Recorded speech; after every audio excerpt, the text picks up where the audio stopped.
بسم اللہ الرحمن الرحیم نحمده ونصلی علی رسولہ الکریم اما بعد فاعوذ باللہ من الشیطان الرجیم بسم اللہ الرحمن الرحیم۔ سجدے تلاوت کا بیان، مسئلہ نمبر 16 سے 20 تک۔ مسئلہ نمبر 16 ہے، اگر ایک ہی جگہ بیٹھے بیٹھے سجدے کی کئی آیتیں پڑھ لی تو جتنی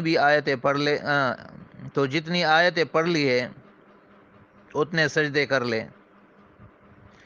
یہ مسئلہ سنو، اگر ایک جگہ بیٹھی ہے لیکن سجدے کی کئی آیتیں پڑھی ہے، مثلا ایک 90 پارے والی پڑھی ہے، ایک 13 پارے والے، ایک 14 والے، ایک 15 والے کی، حتیٰ کہ اگر 14 آیتیں پڑھی ہے تو 14 سجدے کرے۔ اگرچہ جگہ نہیں بدلی ہے لیکن آیتیں بدلی ہے تو اتنی ہی سجدے کرے گی، اور ایک ہی جگہ بیٹھے ایک ہی آیت بار بار دہرائے گی سجدے والی تو پھر ایک ہی سجدہ ہوگا۔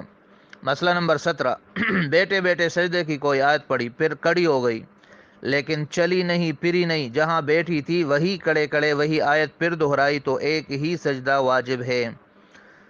بیٹھنے میں کڑے ہونے میں ایک حکم ہے۔ مسئلہ نمبر 18، ایک ہی جگہ سجدے کی آیت پڑھی اور پھر اٹھ کر کسی کام کو چلی گئی، پھر اسی جگہ آ کر وہی آیت پھر پڑھی تو اب 2 سجدے کرے، کیونکہ یہ جگہ بھی بدل گئی اور اس نے بیچ میں کوئی کام بھی کیا۔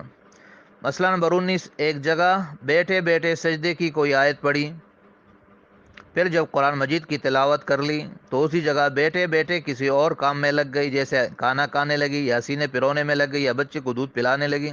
اس کے بعد پھر وہی آیت اسی جگہ پڑھی، تب بھی 2 سجدے واجب ہوئے۔ کیوں؟ کیونکہ جب یہ کوئی اور کام کرنے لگیں گی تو ایسا سمجھیں گے کہ جگہ بدل گئی۔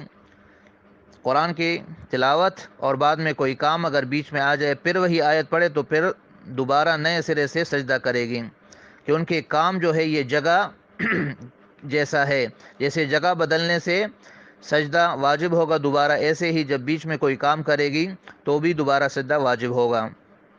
مسئلہ نمبر 20، ایک کوٹری یا دالان کے ایک کونے میں سجدے کی کوئی آیت پڑھی، یا آج کل کمرے وغیرہ میں اس کے ایک کونے میں سجدے کی کوئی آیت پڑھی اور پھر دوسرے کونے میں جا کر وہی آیت پڑھی، تب بھی ایک ہی سجدہ کافی ہے، چاہے جتنی دفعہ پڑھے۔